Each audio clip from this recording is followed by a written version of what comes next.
السلام علیکم۔ حضرت جعفر صادق کی 3 نصیحتیں۔ ایک موقع پر حضرت جعفر صادق رحمہ اللہ تعالی نے حضرت سفیان ثوری رحمہ اللہ تعالی کو 3 نصیحتیں ارشاد فرمائی۔ پہلی نصیحت: اے سفیان، جب اللہ تعالیٰ کسی نعمت کے ذریعے آپ پر انعام فرمائے اور آپ چاہیں کہ یہ نعمت آپ کے پاس باقی رہے تو آپ کثرت سے رب تعالیٰ کا شکر ادا کریں، کیونکہ اللہ عز و جل کا فرمان ہے، اگر تم نے واقعہ شکر ادا کیا تو میں تمہیں اور زیادہ دوں گا، اور اگر تم نے ناشکری کی تو یقین جانو میرا عذاب بڑا سخت ہے۔ دوسری نصیحت: اے سفیان، جب رزق حاصل کرنے میں تنگی اور تاخیر واقع ہو جائے تو آپ کثرت سے استغفار کیا کریں، کیونکہ اللہ تعالیٰ کا اپنی کتاب میں ارشاد ہے، اپنے پروردگار سے مغفرت مانگو، یقین جانو وہ بہت بخشنے والا ہے، اور وہ تم پر آسمان سے خوب بارشیں برسائے گا، اور تمہارے مال اور اولاد میں ترقی دے گا، اور تمہارے لیے باغات پیدا کرے گا، اور تمہاری خاطر نہریں مہیا کر دے گا۔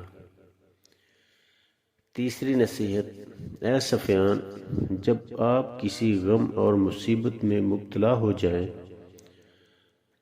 تو کثرت سے لا حول ولا قوت الا باللہ پڑھا کریں، کیونکہ یہ غم اور مصیبت کو دور کرنے والا اور جنت کے خزانوں سے ایک خزانہ ہے، مناسب معلوم ہوتا ہے کہ ان 3 نصیحتوں سے متعلق چند اہم باتیں عرض کر دی جائیں۔ شکر گزاری بہار نعمت۔ پہلی نصیحت ارشاد فرمائی، نعمت کی بقا اور دوام ہمیشہ چاہتے ہو تو شکر ادا کرو۔ زندگی کے شب و روز میں جو کوئی چھوٹی بڑی نعمت یا راحت میسر آئے، اس پر شکر کرنے کی عادت ڈالنی چاہیے۔ اگر زبان سے نہیں تو دل ہی دل میں شکر ادا کر لینا چاہیے۔ اللہ تعالیٰ کی نعمتوں کا حقیقی شکریہ ہے کہ اپنی زندگی کو اللہ تعالیٰ کی مرضی کے مطابق بنائے، لیکن زبان اور دل سے کثرت کے ساتھ شکر کرنے کی عادت ڈال لے تو یہ بھی ایک عظیم نعمت ہے، اور امید ہے کہ انشاءاللہ تعالی اس کی برکت سے دوسرے اعمال کی بھی اصلاح ہوگی۔ یوں تو شکر ادا کرنے کے لیے کوئی لفظ متعین نہیں ہے، ہر انسان اپنی زبان میں شکر بھی ادا کر سکتا ہے، لیکن حضرت صلی اللہ علیہ وآلہ وسلم نے شکر ادا کرنے کے لیے ایک جامع الفاظ بھی تلقین فرمائے، جن سے ایک ہی مرتبہ میں ہزاروں مرتبہ شکر ادا کرنے کا فائدہ حاصل ہو سکتا ہے۔ یہ بطور مثال اللہم لک الحمد عدد خلقی ورضا نفسی وزینت عرشی ومداد کلماتی۔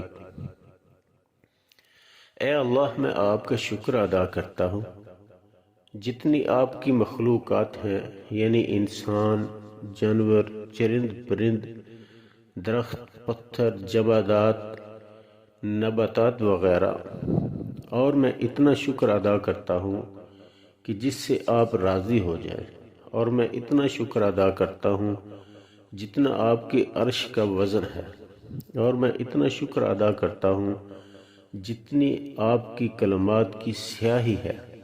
قرآن پاک میں ہے، 7 سمندر خشک ہو جائیں لیکن اللہ تعالیٰ کی کلمات ختم ہونے کو نہ آئیں گے۔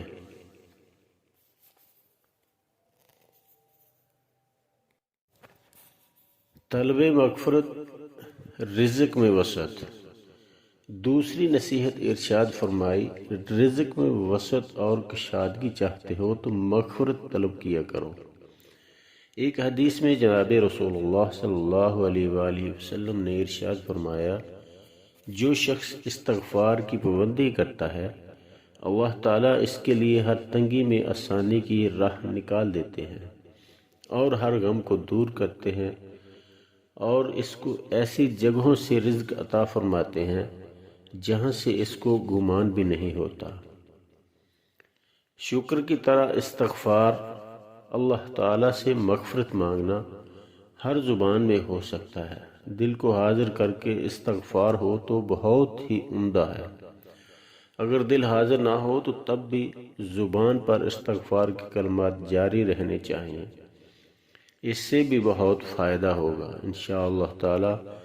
مزید یہ کہ استغفار میں کبھی کوتاہی نہ کی جائے اور موقع نکال کر دل کو حاضر کر کے پوری ندامت کے ساتھ توبہ استغفار کرنا چاہیے، تاکہ ہمیشہ غفلت والی ہی استغفار نہ رہے۔ البتہ جو الفاظ احادیث طیبہ میں آئے ان کے ذریعے استغفار کرنا زیادہ افضل ہے، کیونکہ وہ الفاظ مبارکہ ہیں جو رسالت مآب صلی اللہ علیہ وآلہ وسلم کی زبان مبارک سے نکلے ہیں۔ اگر وہ یاد نہ ہو تو پھر کثرت سے استغفر اللہ یا اللہم اغفر لی پڑھتے رہنا چاہیے۔ لا حول ولا قوت الا باللہ، ازالہ غم۔ تیسری نصیحت ارشاد فرمائی، مصائب اور غموں سے چھٹکارا چاہتے ہو تو لا حول ولا قوت الا باللہ کی کثرت کرو۔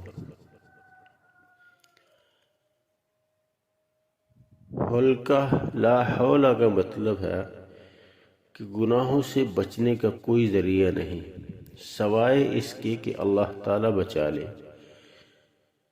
اور اللہ تعالیٰ کی فرما برداری پر لگنے کی کوئی طاقت نہیں مگر اللہ کی مدد کے ساتھ۔ یہ بہت بابرکت کلمہ ہے۔ احادیث مبارکہ میں اس کلمہ کی بہت سے فضائل مذکور ہیں۔